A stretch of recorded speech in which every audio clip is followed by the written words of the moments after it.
यानंतरची बातमी सुद्धा त्र्यंबकेश्वरमधूनच आहे। त्र्यंबकेश्वर मंदिरात ऑनलाईन दर्शन पासच्या नावाखाली काळाबाजार झालाय आणि 5 जणांना या संदर्भात अटक करण्यात आलेली आहे।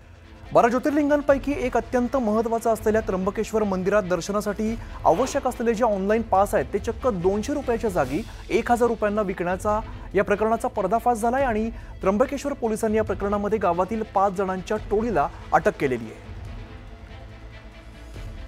लक्ष्मण गाठोड आमचे प्रतिनिधी या संदर्भात अधिकची माहिती देतात। लक्ष्मण, खरं तर हे धक्कादायक म्हणावं लागेल, कारण जो पास 200 रुपयाला दिला जातो त्या जागी 1000 रुपये घेतले जातात। काय नेमकं सगळं प्रकरण आहे?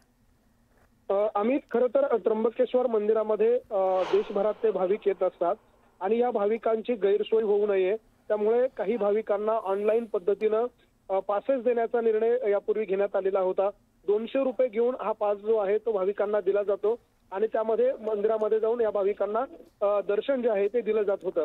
मात्र एकूण दिवसभरामध्ये 60,000 पासेस जे आहे ते विक्री केले जात होते। त्यापैकी 5,000 पासेस हे काउंटरवर विक्री केले जात होते आणि 2,000 पासेस जे आहे ते ऑनलाईन पद्धतीनं भाविकांनी खरेदी करायचे होते।